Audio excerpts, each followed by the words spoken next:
Hello students, welcome to R M English classes. आइए आज class 12 की एक्सीलेंट की जो बुक है उससे ट्रांसफॉर्मेशन का वीडियो हम देखते हैं। और ये क्लास 12 की किताब है लेकिन 11 के लिए भी यूज़फुल होगी, और इसके अलावा हर कंपटीशन के लिए, हर एग्ज़ाम के लिए इसी किताब से जो है बहुत इंपॉर्टेंट है, क्योंकि ग्रामर इसमें स्टैंडर्ड लेवल का है, इसमें से ज़रूर आते हैं। तो देखते हैं आज different ways of expressing a condition and contrast, यानी कि डिफरेंट वेज माने कई तरीके आप एक्सप्रेसिंग माने प्रकट करने की, कंडीशन माने शर्त होता है, कंट्रास्ट माने अंतर या विरोध।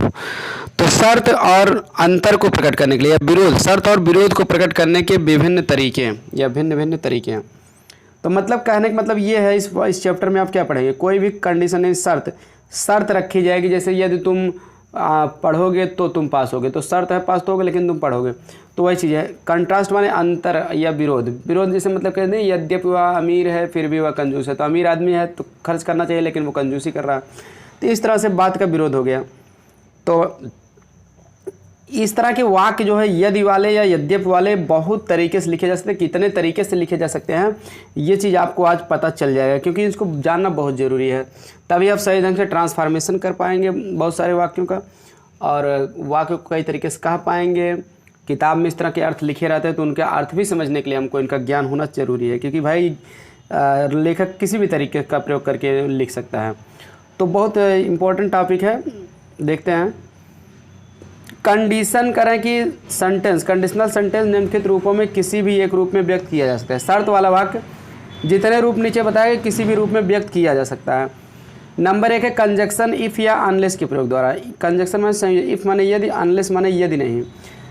याद रखिए अनलेस वाले क्लास में नॉट नहीं लगाना चाहिए, क्योंकि इन शब्दों में अन का अर्थ नॉट होता है। अनलेस मतलब यदि नहीं, तो उसमें नॉट नहीं लगेगा, नहीं का अर्थ इसमें अन में छिपा रहता है। अनलेस का सिनोनिम्स ये होता है इफ़ नॉट। तो देखते हैं अर्थ। देखिए अर्थ पर आप केवल ध्यान दीजिए, कितने तरीके से कोई वाक्य कहा जा सकता है। जैसे if you work hard you will pass, यदि तुम कठिन परिश्रम करोगे तो तुम पास हो जाओगे। भाई पास तो होगे लेकिन शर्त है कठिन परिश्रम करना पड़ेगा, तो शर्त वाले में यदि लगा रहता है, ठीक है, तो इसमें इफ़ से बना दिया गया, तो के लिए काम लग गया। दूसरा वाक्य अनलेस यू वर्क हार्ड, ये इसका अर्थ होगा यदि तुम कठिन परिश्रम नहीं करोगे, क्योंकि अनलेस में नहीं छिपा है तो इसका अर्थ हो जाता है यदि नहीं। यदि तुम कठिन परिश्रम नहीं करोगे काम मतलब तो यू विल नॉट पास, तो तुम नेगेटिव नहीं, तो तुम नहीं पास होगे। यानी कि वाक्य अगर नकारात्मक कहना है तो आप अनलेस के साथ ना अनलेस लगा दीजिए। अनलेस अगर ना लगाते आप तो इसको ऐसे भी कहते हैं if you do not work hard, यदि तुम कठिन परिश्रम नहीं करोगे, तो if you do not work hard, तो इफ़ डू नॉट दोनों ना लगा के हम अनलेस लगा दिए, बात खत्म। अगला वाक्य जो है निगेटिव है, तो वो क्लास निगेटिव है बिना कंजक्शन वाली चलेगा, लेकिन ये अनलेस वाले में नॉट नहीं लगेगा, इतना ध्यान देना है। क्योंकि ये वाक्य जो आपके कोर्स में सिंटैक्स है या कोई भी कॉमन एरर का वाक्य होता है तो अनलेस के साथ भी नॉट लगा देगा। तो अनलेस के साथ भी अगर मतलब अनलेस यू मान लीजिए नॉट लगा दिया वर्क हार्ड, तो नॉट आपको हटा देना पड़ेगा। तो इस तरह से इसको करेक्ट करने के लिए भी पूछा जा सकता है, तो इसलिए आप इसको ध्यान से ग्रामर के कभी कोई भी टॉपिक परीक्षा में आए या ना आए डायरेक्टली, लेकिन उसको पढ़ना चाहिए क्योंकि वो किसी भी रूप में आ सकता है। तो अगला है अनलेस यू अलाउ मी, यदि तुम मुझे अनुमति नहीं दोगे I shall not go there, तो मैं वहाँ नहीं जाऊँगा। तो देखिए अनलेस साथ नॉट नहीं लगा लेकिन नहीं करते इसमें आ जाता है। I shall go there only if you allow me, देखिए एक तरीके से और भी इसको कहा जाए, मैं वहाँ तभी जाऊँगा, ओनली माने केवल, मैं वहाँ केवल तभी जाऊँगा इफ़ यू अलाउ मी, यदि तुम मुझे अनुमति दोगे। तो देखिए यहाँ ओनली इफ़ से जोड़ दिया गया है, ठीक है। इसको ऐसे भी कह सकते हैं if you allow me comma I shall go there, बात एक ही हुआ। तो अगर इफ़ से शुरू करते तो ओनली हट जाता कामा करके, नहीं तो I shall go there comma only if allow me, मैं केवल वहाँ केवल तभी जाऊँगा यदि तुम मुझे अनुमति दोगे। कहने मतलब यदि तुम मुझे अनुमति दोगे तो मैं वहाँ जाऊँगा, नहीं दोगे तो नहीं जाऊँगा। सबका अर्थ एक ही है, लिखने के तरीके कई हैं। तो ओनली इफ़ से भी हम जोड़ सकते हैं शर्त वाले वाक्य। अब ये पहला रूल हो गया। दूसरा देखते हैं, निम्नलिखित वाक्यों में should were hired helping verb जो वाक्य के आरंभ में आते हैं इफ़ का अर्थ रखते हैं। मतलब कि अभी आप क्या शुड माने चाहिए जानते थे, वर माने था या क्या होता साइक्रिया, हायर्ड माने भी पास में होना या क्या, लेकिन इनका अर्थ यदि भी होता है। कैसे होता है देखते हैं। शर्त अगर प्रकट करना होगा तो ये वाक्य के शुरू में आएंगे, इनका अर्थ इफ़ हो जाएगा, यदि हो जाएगा। जैसे उदाहरण should you be feeling unwell, तो इसका अर्थ क्या होगा, क्या यदि होगा। शुड माने चाहिए नहीं या क्या भी नहीं, क्योंकि प्रश्नवाचक तो है नहीं तो क्या भी नहीं कह सकते। किसी भी सहायक क्रिया से भले कोई वाक्य शुरू देख रहे हैं इसमें कहीं प्रश्नवाचक है नहीं है, तो प्रश्नवाचक तो कह नहीं सकते हैं, और चाहिए भी हम नहीं कह सकते हैं क्योंकि चाहिए, ठीक है। तो चाहिए अगर अर्थ रहा था तो शुरू में तो शुड और था तो आता नहीं है, तो इसलिए इसमें सभी का अर्थ होगा यदि। अर्थ कैसे हो यदि होगा, देखिए if you should you feeling unwell, यदि तुम अस्वस्थ महसूस करो, अनवेल माने ठीक ना होना, अस्वस्थ महसूस करो, कामक लगेगा, उसके बाद यू में गो, तो तुम जा सकते हो, यदि तुम अस्वस्थ महसूस कर रहे हो तो तुम जा सकते हो। दूसरा है वर आई ए किंग, यदि मैं राजा होता, वर माने भी यहाँ यदि होगा। I would reward you handsomely, तो मैं तुम्हें अच्छे ढंग से पुरस्कार देता। तो had I been at fault, यदि मैं दोषी होता, I would have confessed it, तो मैं इसे स्वीकार कर लेता। तो इसमें टू शुड वर हैड तीनों का अर्थ होता है यदि। आई होप समझ में आ गया होगा। आगे बढ़ते हैं। तीसरा कंडीशन फ्रेज इन केस द्वारा, इन केस माने क्या होता है, इन केस माने होता है यदि, या इसका एक अर्थ होता है बशर्ते की, बशर्ते की, तो ये भी शर्त के लिए, यदि के लिए जो है इन केस का कोई भी प्रयोग होता है, या बशर्ते की इसका दूसरी हिंदी होती है। जैसे इन case you do not work hard, माने यदि तुम वर्क हार्ड नहीं करोगे यू विल फेल, तो तुम फेल हो जाओगे। देखिए यही वाक्य से दिया था ऊपर, तो इन केस से भी यदि का अर्थ लिया जाता है। In case you allow me I shall go there, यदि तुम मुझे अनुमति दोगे तो मैं तो वहाँ जाऊँगा, तो देखिए यही वाक्य वहाँ इफ़ से बनाया था। तो इस तरह से इफ़ की जगह इन केस भी कर सकते हो पार्टिसिपल फ्रेज का प्रयोग करके। ठीक है, तो पार्टिसिपल मतलब जैसे कई प्रकार के होते हैं, वर्ब के एनजी फॉर्म होती है, प्रेजेंट पार्टिसिपल, थर्ड फॉर्म होती है, पास्ट पार्टिसिपल परफेक्ट में हैविंग प्लस थर्ड फॉर्म। तो प्रेजेंट या पास्ट पार्टिसिपल जो रहता है आईएनजी या थर्ड फॉर्म, तो इनका भी प्रयोग करके हम यदि का अर्थ लेते हैं। जैसे सपोजिंग यू अलाउ मी, यदि तुम मुझे अनुमति दोगे, I shell speak to him, तो मैं उससे बात करूँगा। वैसे तो सपोज माने मानना या सोचना होता है, लेकिन यदि का अर्थ यहाँ लिया जा रहा है शर्त प्रकट करने के लिए। प्रोवाइडेड यू अलाउ मी, यदि तुम मुझे अनुमति प्रदान कर दोगे या अनुमति दे दोगे, I shell speak to him, तो मैं उससे बात करूँगा। तो यहाँ प्रोवाइडेड माने भी होता है इफ़ यू अलाउ मी, यदि तुम मुझे अनुमति दोगे। तो इस तरह सपोजिंग और प्रोवाइडेड माने भी यदि का अर्थ होता है, शर्त प्रकट है। तो इम्परेटिव मोड का प्रयोग करके, इम्परेटिव मोड माने जैसे आदेशात्मक क्रियार्थ का प्रयोग करके, मूड विश क्रियार्थ, जब क्रिया का मतलब ना जो मूड में आता है हम उसी को का देते हैं, सलाह, आज्ञा, प्रस्ताव जो भी है, तो उसको हम मूड कहते हैं। मूड शब्द बना मोड माने क्रियार्थ, क्रियार्थोतक शब्द होते हैं जो। इम्परेटिव मोड यानी इम्परेटिव मोड में भी हम इम्परेटिव आदेशात्मक क्रियार्थ में भी हम यदि का अर्थ लेते हैं। उदाहरण work hard and you will pass, कठिन परिश्रम करो और तुम पास हो जाओगे। इसको ऐसे भी कह सकते हैं, if you work hard you will pass, बात एक ही हुआ। कठिन परिश्रम करो और तुम पास हो जाओगे, ये कहने का मतलब यदि तुम कठिन परिश्रम करोगे तो तुम पास हो जाओगे। तो ये वाक्य पहला देखिए इम्परेटिव है, वर्क फर्स्ट फॉर्म शुरू है तो एंड से जोड़ देंगे तो भी यदि का अर्थ लिया जाएगा।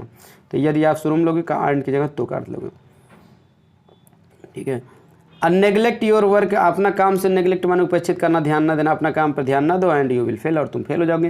कहने का मतलब यह कि यदि तुम अपने काम पर ध्यान नहीं कर दोगे तो तुम फेल हो जाओगे। तो ये bring your book or you will be turn out, अपनी किताब लाओ नहीं तो तुम्हें बाहर कर दिया जाएगा। कहने का मतलब यदि तुम अपनी किताब नहीं लाओगे तो तुम्हें बाहर कर दिया जाएगा। इस तरह से कंडीशन इतने तरीके से प्रकट किया जाता है।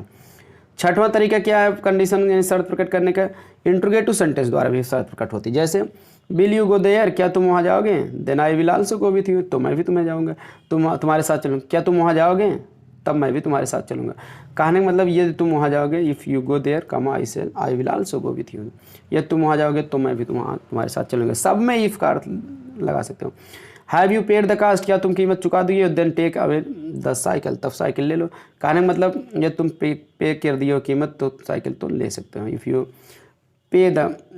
You have paid the cost you take away the cycle, इसको इफ से इस तरह से भी लिख सकते हो। Have you paid your fare, माने इसका अर्थ होगा यदि तुम भाड़ा चुका चुके तो ये देन कम इन, तो अंदर आ जाओ। यानी कि बस में होता ना पहले टिकट कटेगा, पैसा लोगे तभी अंदर घुस नहीं पाओगे, बहुत जगह ऐसे होता है ट्रेन या बस में। तो वही कह रहे हैं कि ये तुम भाड़ा चुके, क्या तुम भाड़ा चुका दिए हो तब अंदर आ जाओ, यानी कि मतलब यदि तुम भाड़ा चुका दिए हो तो अंदर आ जाओ। सातवां रूल हमारा कह रहा है प्रीपोजिशनल फ्रेज बट फार को अपने ऑब्जेक्ट के साथ प्रयोग करके। देखिए बट फार माने क्या होता है, बट फार माने भी होता है यदि, ठीक है, ठीक है, बट फार माने विदाउट भी होता है, के बिना भी होता है। इनके ये प्रीपोजिशन है तो मतलब कह रहे हैं कि अपने ऑब्जेक्ट के साथ प्रयोग करके। तो प्रीपोजिशन के बाद लिखा जाने वाला शब्द हमेशा ऑब्जेक्ट माना जाता है, ऑब्जेक्टिव केस माना जाता है। तो कहने मतलब बट फॉर योर हेल्प माने यदि तुम मदद नहीं करते। देखिए इसका अर्थ भी दिया ना, बट माने लेकिन, फार माने के लिए ये ना लेना, बट फार माने होता है यदि, ठीक है, यदि नहीं, if you do not, but for माने, और इसका एक अर्थ होता है विदाउट। तो बट फॉर योर हेल्प माने विदाउट योर हेल्प, बिना तुम्हारी मदद के, यानी कि ये मदद नहीं करते। तो बट फॉर का अर्थ देखेंगे, फ्रेज है, इसका अर्थ होता है बिना, और या फिर यदि नहीं, बात देखी हुआ ना, ये बिना तुम्हारी मदद के या ये तुम मदद नहीं करते, दोनों एक ही चीज़ें हैं। I should have been failed ruined, मैं बर्बाद हो गया होता, यानी कि ये तुम मदद करते तो बर्बाद नहीं होता, ये बिना तुम मदद नहीं करते तो मैं बर्बाद हो गया होता। ठीक है, शुड हैव के साथ बीन लगा है, थर्ड फॉर्म लगा है, तो इसका मतलब ये पास्ट टेंस क्यों बता रहा है, कि बीती बात को बता रहा है। फ्रेज वन मोर का प्रयोग करके, वन मोर का प्रयोग करके भी यदि का अर्थ लिया जाता है। जैसे उदाहरण, वन मोर सच लॉस, एक बार और ऐसी हान हुई, एंड वी आर रूइंड, और हम क्या हो जाते हैं, बर्बाद हो जाते हैं। एक बार और ऐसी हान होती है तो हम बर्बाद हो जाते हैं। कहने का मतलब यदि एक बार और ऐसी हान होती है तो हम बर्बाद हो जाते हैं। इफ से भी बना सकते हैं। वन मोर एब्सेंस, एक और अनुपस्थिति हुई, and we shall be turned out of the class, और हम तब क्या किए जाएंगे, क्लास से बाहर कर देंगे। कहने का मतलब यदि एक बार और अनुपस्थिति हुई तो हम बाहर कर दिए जाएंगे। तो इस तरह से वन मोर का भी अर्थ यदि से रिलेटेड है। अब यहाँ क्या बताया गया, इस प्रकार एक ही वाक्य में वाक्य को विभिन्न कंडीशनल सेंटेंस में परिवर्तित किया जाता है। तो यहाँ वही, अब सारे नियमों का छः नियम जो का निचोड़ यहाँ दिया गया है, तो बाकी 8 से ही बना सकते हैं आप। तो ये एक ही वाक्य है तो उसको कई तरीके से कहा गया है, सबका अर्थ एक ही है। जैसे देख लेते हैं, इफ़ यू परमिट मी, ये तुम्हें मुझे अनुमति दोगे, आई शैल गो देयर, तो मैं आ जाऊँगा। Unless you permit me, I shall not go there, ये तुम मुझे परमिट नहीं दोगे तो मैं वहाँ नहीं जाऊँगा। देखिए यही वाक्य निगेटिव में कह दिया गया, तरीका चेंज हो गया, अनलेस लगा दिए, इधर नॉट लगा दिए, बात वही है। सपोजिंग यू परमिट मी, ये तुम मुझे अनुमति दोगे, आई शैल गो देयर, इसका भी अर्थ है। Provided you permit me, I shall go there, ये तुम्हें अनुमति दोगे, तुम मुझे अनुमति दोगे तो मैं आ जाऊँगा। In case you permit me, ये तुम मुझे अनुमति दोगे, I shall go there. Permit me and I shall go there, मुझे अनुमति दो और मैं वहाँ जाऊँगा। कहने वाला ये तुम मुझे अनुमति दोगे तो मैं वहाँ जाऊँगा। आई होप समझ में आ गया होगा। इंटरेस्टिंग ये चैप्टर था और इसका भी ज्ञान आपको बहुत ज़रूरी है। अभी विशेष रिलेटेड आप एक्सरसाइज भी चाहे तो कर सकते हैं। वैसे देखिए इस तरह की एक्सरसाइज पूछी नहीं गई है, इसलिए स्कूल में लोग पढ़ाते नहीं हैं, ये अनदेखा कर देते हैं और बच्चे भी नहीं पढ़ते हैं, सोचते हैं कि इसमें से एक बार आया नहीं है। लेकिन इनडायरेक्टली अगर देखा जाए तो इसकी बहुत उपयोगिता है, क्योंकि अर्थ निकालने के लिए भी आपको आना चाहिए। और इसके अलावा एक मतलब अलग अलग चैप्टर में ये सब दिए हैं, अन, इफ, केस, अनलेस, इन सभी का प्रयोग, तो अच्छी बात है जानकारी होना। चलिए 1-2 उदाहरण हम बता दे रहे हैं, बाकी आप खुद चाहें तो प्रैक्टिस कर सकते हैं। कोई समस्या हो तो कमेंट करके पूछ सकते हैं, कोई भी अगर नहीं आएगा। If you eat too much you will fall इन, तो कह रहे हैं कि डिफरेंट ढंग से बताइए, तुम इसे तुम बहुत अधिक खाओगे तो तुम फॉल हो जाओगे, फॉल इन, बीमार पड़ जाओगे। तो इफ़ केस हटा के इन केस कर दिए, इफ हटा के, या ऐसे कहते हैं यू भी सब्जेक्ट भी हटा दे इम्परेटिव मोड में, eat too much and you will fall in, ठीक है, तब भी सही है। ठीक, come to me and I will give you my book, इसका भी ट्रांसफॉर्मेशन करना, ये मेरे पास आओ और मैं तुम्हें अपनी किताब दे दूंगा। इसको ऐसे भी कहते हैं, if you come to me, ठीक है, if you come to me, यहाँ एंड हटा दे, come I will give you my book, तो मैं तुम्हें किताब दूंगा। ठीक है, तो इस तरह से कई तरीके से कर सकते हो। तो सब आपको तरीके बता दिए गए हैं, जैसे जो बताएंगे उसी तरह से आप कर सकते हैं। बाई चांस परीक्षा में आ जाए तो इस तरह से किसी भी तरीके से आप उसको दूसरी तरह से ट्रांसफॉर्मेशन कर दीजिए बस। अफर्मेटिव में या निगेटिव में, किसी में ये इतना जान लीजिए, ट्रांसफॉर्मेट द फॉलोइंग सेंटेंस, तो ट्रांसफॉर्मेशन आप कर सकते हैं। अब ये तो था शर्त प्रकट करने के लिए विभिन्न तरीके। ठीक, तो इसके बाद आपको यहाँ आगे दिया गया वेज ऑफ एक्सप्रेसिंग कंसेशन और कंट्रास्ट। कंसेशन माने होता है छूट, होता है रियायत, होता है। कंट्रास्ट माने अंतर्य विरोध। अंतर्य विरोध करने के भी कई तरीके हैं, चलिए इसको भी हम इसी वीडियो में देख लेते हैं। अब यहाँ क्या अंतर्य विरोध के मतलब, इसे इसमें यदि नहीं आ रहा था बार बार, तो अब यहाँ क्या आएगा, यद्यपि बार बार आएगा। सबका, चाहे जिसका जितना भी वाक्य दिए, सबका अर्थ यद्यपि से लिया जा सकता है विरोध प्रकट करने के लिए। चलिए उदाहरण हम देखते हैं, नियम सहित देखते हैं उदाहरण। कंजक्शन दो या आल दो का प्रयोग करके हम भाई विरोध प्रकट करते ही हम, यही तो मेन है। जैसे he could not attend the party, वो पार्टी अटेंड नहीं कर सका, दो ही ट्राइड हिज बेस्ट, यद्यपि वो भरसक प्रयास किया फिर भी वह पार्टी अटेंड नहीं कर पाया। इसको ऐसे कैसे, दो आई एम टायर्ड, यद्यपि मैं थका हुआ, 8 आई शैल वर्क, फिर भी मैं काम करूँगा। तो देखिए आल दो शुरू में आता तो फिर भी के लिए कामा लगता है, और कामा या खाली 8 लगा दे तब भी सही है, कामा 8 दोनों लगा दे तब भी सही है, इसमें कोई गलत नहीं होता है। ठीक है, तो इसमें माइनर डिफरेंस ये है कि आल दो का प्रयोग वाक्य के शुरू में होता है, दो का प्रयोग बीच में भी हो सकता है। ये चीज़ इसका नियम है, और जबकि दोनों का अर्थ यद्यपि होता है। प्रीपोजिशन नॉट विद स्टैंडिंग द्वारा जब उसके बाद नाउन क्लास आता है। नॉट विद स्टैंडिंग माने वैसे तो होता के बावजूद, लेकिन यद्यप का भी अर्थ इसका लिया जाता है जब उसके बाद नाउन क्लास आता है। उदाहरण, ही इज टिमिड, वह डरपोक है। Not with standing he is strong माने यद्यप वह शक्तिशाली है, तो इसका अर्थ यहाँ से लिखिए, यद्यप वह शक्तिशाली फिर भी वह टिमिड माने डरपोक है। Notwithstanding it is very hot माने यद्यप बहुत गर्मी है। I shall walk down to your house, फिर भी मैं तुम्हारे घर चलकर आऊँगा। तो अगला है रिलेटिव एडवर्ब हाउएवर द्वारा जब उसके बाद कोई एडजेक्टिव या एडवर्ब आता है। अगर हाउएवर जैसे वैसे तो कंजक्शन है तब उसका अर्थ होता फिर भी, लेकिन रिलेटिव एडवर्ब के रूप में जब होगा तो इसके बाद जैसे एडजेक्टिव या एडवर्ब आ जाएगा तो इसका अर्थ हमेशा क्या होगा, यद्यप होगा। उदाहरण, however rich he may be, यद्यप वह अमीर हो सकता है। ही इज़ नॉट हैप्पी, फिर भी वह खुश नहीं। यद्यप वह अमीर है अमीर भले यद्यप वह अमीर हो सकता है लेकिन वह फिर भी वह प्रसन्न नहीं है। यद्यप वह अमीर है, मेन अर्थ इसका है यद्यप वह अमीर है, में भी संभावना लगेगा यद्यप वह अमीर है फिर भी वह प्रसन्न नहीं है। तो हाउएवर का अर्थ यद्यप है, ठीक है। वैसे फिर भी कंजक्शन रहता था शुरुआत में यद्यप, तो कामा माने फिर भी मान लिया जाएगा। हाउएवर हार्ड आई में ट्राई माने यद्यप मैं कठिन परिश्रम कर सकता हूँ। I can never please my teacher, फिर भी मैं अपने टीचर को खुश नहीं कर सकता हूँ, क्योंकि जब अच्छे से नहीं पढ़ोगे तो टीचर खुश नहीं होंगे आपसे।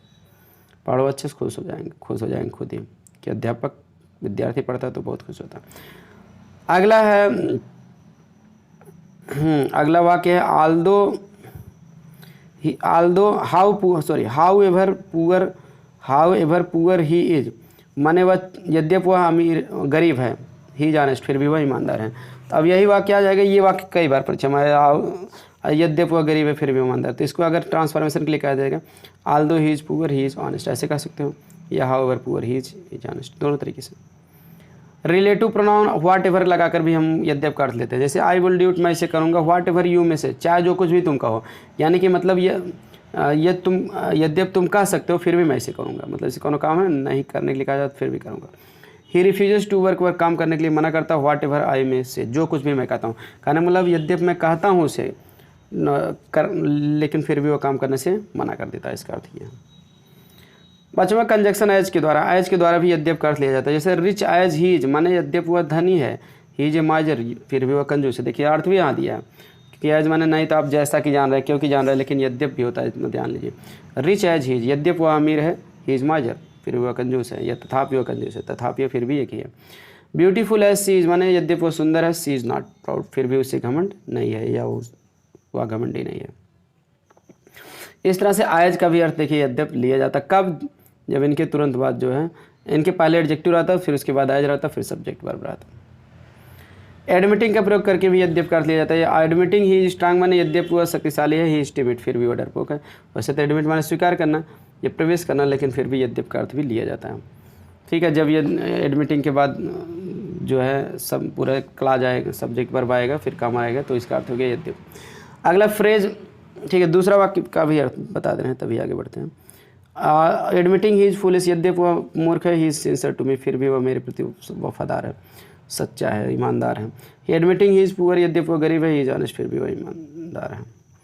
सातवां रूल करा phrase all the same. All the same का प्रयोग करके भी यद्यप का अर्थ लिया जाता है। उदाहरण, आई एम टायर्ड, मैं थका हुआ हूँ। ऑल द सेम माने यद्यप I will go with him, मैं उसके साथ चलूँगा, ठीक है। कहने मतलब कि यद्यप मैं थका हूँ फिर भी मैं उसके साथ चलूँगा, इसका अर्थ ये हो गया। आई एम टायर्ड के बाद ऑल द सेम दिया ना, लेकिन इसका अर्थ पहले लिया जाएगा। यद्यप आई एम टायर्ड, मैं थका हूँ, आई विल गो विथ यू, फिर भी मैं उसके साथ चलूँगा। तो इसका अर्थ पहले लेंगे, यद्यप आई एम टायर्ड, मैं थका हूँ, काम मतलब फिर भी आई शैल गो देयर, मैं गो विथ हिम, मैं उसके साथ चलूँगा। तो बात का विरोध है ना, थकने पर आदमी कहता नहीं मैं नहीं जा पाऊँगा, थका हूँ, लेकिन कह रहा फिर भी मैं जाऊँगा, बात नहीं विरोध। He is strong all the same, यानी कि यद्यप वह शक्तिशाली है। ही इज टिमिड, फिर भी वह टिमिड माने डरपोक है। आठवां वाक्य कह रहा है please at the phrase eight the same time का प्रयोग। एट द सेम टाइम का भी प्रयोग करके अर्थ आल्दो का अर्थ लिया जाता है। उदाहरण हम देख लेते हैं ऑल द सेम वाला। सी इज ब्यूटीफुल, वह सुंदर है। एट द सेम टाइम, ठीक है।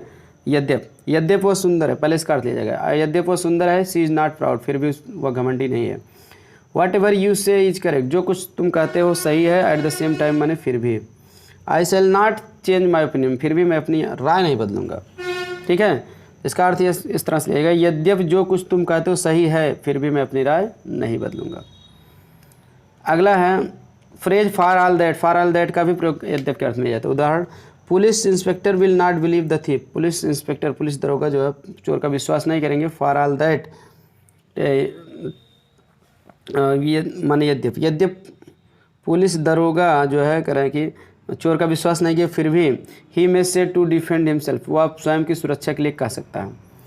He will not trust you, वह तुम पर भरोसा नहीं करेगा, फॉर ऑल दैट, यद्यप वह तुम पर भरोसा नहीं करेगा, यू मे से इन योर डिफेंस, फिर भी तुम अपनी बचत के लिए कह सकते हो, सुरक्षा के लिए कह सकते हो। भाई करे या ना करे विश्वास, कहने में क्या जा रहा है, कहा गया कोई भीख नहीं देगा तुमड़ित नहीं फोड़ेगा ना, वही चीज़। फ्रेज नेवरदलेस माने तथापि वैसे होता है, नंदलेस माने भी होता है, लेकिन यहाँ यद्यप का अर्थ लिया जाएगा। Ramesh did not blame himself for the loss, Ramesh ने स्वयं को लॉस माने हानि के लिए दोषी नहीं ठहराया, नेवरदलेस माने फिर भी, यद्यप का अर्थ यहाँ लिया जाएगा। पहले नेवरदलेस आया तो यद्यप के लिए, यद्यप रमेश स्वयं को जो है हानि के लिए दोषी नहीं ठहराया, फिर भी ही वॉज डिसअपॉइंटेड, फिर भी वह क्या था, निराश हो गया था। एडवर्ब इंडीड का प्रयोग करके जब उसके बाद बताता है, ही पास्ड, वह पास हो गया, इंडीड माने यद्यप, वैसे वास्तव में होता लेकिन यहाँ यद्यप हो गया, यद्यप वह पास हो गया, he but his percentage very low, लेकिन उसके परसेंटेज इज़ वेरी लो, बहुत कम है, जो मिस कम। ही इज़ वीक इंडीड, यद्यप वह कमज़ोर है, बट ही इज़ इंटेलिजेंट, फिर भी, लेकिन वह क्या है, इंटेलिजेंट माने बुद्धिमान है। ठीक है, वैसे इंडीड माने वह वास्तव में कमज़ोर है, लेकिन वह बुद्धिमान है, ऐसे न कह के इसको यद्यप वह कमज़ोर है फिर भी वह बुद्धिमान है। 12वां कंजक्शन इफ़ के द्वारा, इफ़ के द्वारा भी यद्यप का अर्थ लिया जाता है कभी कभी, देखते हैं कैसे। इफ़ आई एक्सेप्टेड द पे, यदि मैं वेतन को स्वीकार कर लिया, it was only under protest, तो यह केवल विरोध के तहत था, तो इसको यदि का अर्थ तो ले ही ले रहे हो, लेकिन इसका यद्यप का अर्थ भी ले जाता है। If I accepted the pay का मतलब although I have accepted the pay, यद्यप मैं पे माने वेतन को स्वीकार कर लिया हूँ, it was only under protest, फिर भी यह केवल विरोध के तहत था, मतलब इससे होता है कि बात भाई विरोध नहीं करना चाहता था, इसलिए मैं स्वीकार कर लिया। If we have lost all our money, ठीक है,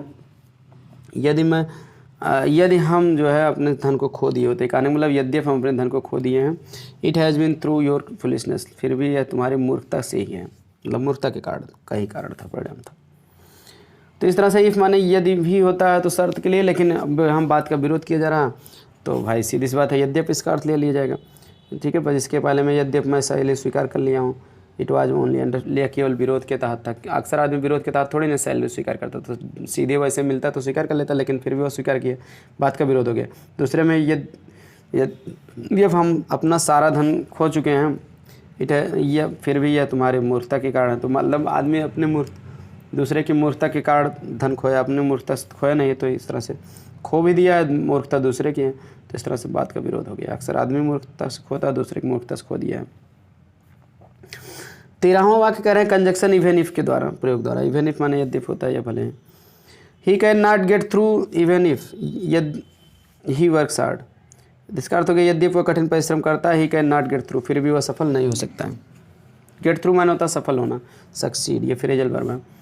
इवन इफ माने यद्यप ही रन्स फास्ट, यद्यप वह तेज दौड़ता है, he will not get the train, फिर भी वह ट्रेन नहीं पकड़ पाएगा। उपर्युक्त उदाहरणों में हम एक वाक्य को विभिन्न कंसेशन या कंट्रास्ट प्रकट करने वाले वाक्यों में बदल सकते हैं। ठीक है, तो अब यहाँ क्या है, कह रहा है कि जितना रूल अभी तक आपको बताया गया 13, तो उसी में से बताना है कि अब एक वाक्य लेके हम सभी तरीके से कई तरीके से कहने का प्रयास करेंगे। यहाँ 9 वाक्य दिए गए हैं, तो देख लेते हैं कितने तरीके से आप कह सकते हैं। ठीक है, देख लेते हैं। सब में यद्यप का अर्थ आएगा, इतना ध्यान देना। पहला है दो ही इज़ पुअर, यद्यप वह गरीब है, ही इज़ ऑनेस्ट, वह ईमानदार है। इसको आल्दो लगा सकते थे, आल्दो ही इज़ पुअर का मतलब भी वैसे ही है। हाउएवर पुअर ही इज, यद्यप वह गरीब है, ही इज ऑनेस्ट, फिर भी वह ईमानदार है। पुअर एज ही इज, यद्यप वह गरीब है, ही इज ऑनेस्ट, फिर भी वह ईमानदार है। He is poor all the same, यद्यप वह गरीब है, ही इज ऑनेस्ट, फिर भी वह ईमानदार है। अर्थ वही है सबका Hindi. Admitting he is poor, यद्यप वह गरीब है, ही इज ऑनेस्ट, फिर भी वह ईमानदार है। He is poor at the same time, यद्यप वह गरीब है, ही इज ऑनेस्ट, फिर भी वह ईमानदार है। ही इज पुअर इंडीड, यद्यप वह गरीब है, बट ही इज ऑनेस्ट, फिर भी वह ईमानदार है। बट माने फिर भी, जो काम मतलब फिर भी, बट माने लेकिन वह ईमानदार है, या फिर भी ईमानदार है। तो इंडीड के साथ बट भी लगा सकते हो कामक साथ, नहीं तो आल्दो के साथ केवल एट ही लगता है, नहीं तो लगता ही नहीं। He is honest not standing माने यद्यप वह ईमानदार है, ही इज पुअर, फिर भी वह गरीब है। He even if he is poor, यद्यप वह गरीब है, ही इज़ ऑनेस्ट, फिर भी वह ईमानदार है। तो इस तरह से 9 तरीके से इस तरह से कहा गया। आगे आपको एक्सरसाइज दिया गया, चाहें तो आप इसको एक्सरसाइज कर सकते हैं। वैसे इंटर के एग्ज़ाम में पूछा नहीं एक ही भी बार, इसलिए नहीं लोग कराते हैं। किताब में भी आपको साधारण ढंग से नहीं दिया रहता, लेकिन जानकारी होना बहुत अच्छी बात है, क्योंकि ग्रामर में पूरा आपको आना चाहिए। एक आध 2 वाक्य हम बता दे रहे हैं प्रैक्टिस के लिए, बाकी आपकी मर्ज़ी कहेगा तो और भी कर लेना। जो दिक्कत होगी कमेंट करके पूछ सकते हैं। देखिए, हाउ एवर हार्ड आई में ट्राई, माने यद्यपि मैं कठिन परिश्रम कर सकता हूँ। ही इज़ नॉट सेटिस्फाइड, फिर भी वह संतुष्ट नहीं होता। यद्यपि मैं कठिन परिश्रम करता हूँ फिर भी वह संतुष्ट नहीं होता। हाउ एवर का यद्यपि होता है। पुअर आई एम, माने यद्यपि मैं गरीब हूँ। I will not demand anything, फिर भी मैं किसी चीज़ का मांग नहीं करूँगा। इस तरह से आप कर सकते हो। सब में यद्यपि का अर्थ लिया जाएगा, इतना जान लीजिए। अभी आपको एक्सरसाइज मतलब मैं मेन बता दे रहा हूँ जो परीक्षक दृष्टि से इंपॉर्टेंट है, क्योंकि परीक्षा मार्च में है तो इससे पहले सब कुछ पढ़ा के एकदम ट्रेंड करना है। बाकी तो जो इम्पोर्टेंट एक्सरसाइज, सभी एक्सरसाइज मैं पिछले साल ही अपलोड कर दिया था। इस साल भी इम्पोर्टेंट एक्सरसाइज, अब ये ट्रांसफॉर्मेशन पढ़ाने के बाद, एक्टिव पैसिव सब पढ़ाने के बाद तुरंत मैं एक्सरसाइज पर जुटूँगा। पूरे एक्सरसाइज की सॉल्व कराऊंगा, जितने ऑब्जेक्टिव टाइप आते हैं और जितना एग्जाम में आते हैं। बाकी बाद में जो समय मिलेगा, जो एक्सरसाइज छूटी रहेंगे, जो कम इंपॉर्टेंट है, उसको भी मैं कवर कर दूँगा, लेकिन वो बाद में। अभी टू द पॉइंट एग्ज़ाम के लिए तैयारी करवाई जा रहा है। तो आई होप वीडियो पसंद आ गया होगा। वीडियो पसंद आया तो लाइक, सब्सक्राइब, शेयर करें, ताकि सभी स्टूडेंट के साथ सबको नॉलेज हो सके, क्योंकि ये भी बहुत इंपॉर्टेंट चीज़ है। जब सारे ग्रामर के रूल्स नहीं पता रहते तो हम किताब के अर्थ भी नहीं निकाल पाते, तमाम सारी समस्याएं आती हैं। सिंटैक्स के वाक्य को करेक्ट नहीं कर पाते हैं, तो इसलिए कहीं से भी सिंटैक्स में आ सकता है। तो आप ज़रूर पढ़िए, इसको दोहराइए, कोई समस्या तो पूछिए। मिलते हैं नेक्स्ट वीडियो में। थैंक्स फॉर वॉचिंग वीडियो को ज़्यादा से ज़्यादा शेयर करें, ताकि सभी विद्यार्थियों का भला हो सके। Thanks for watching video.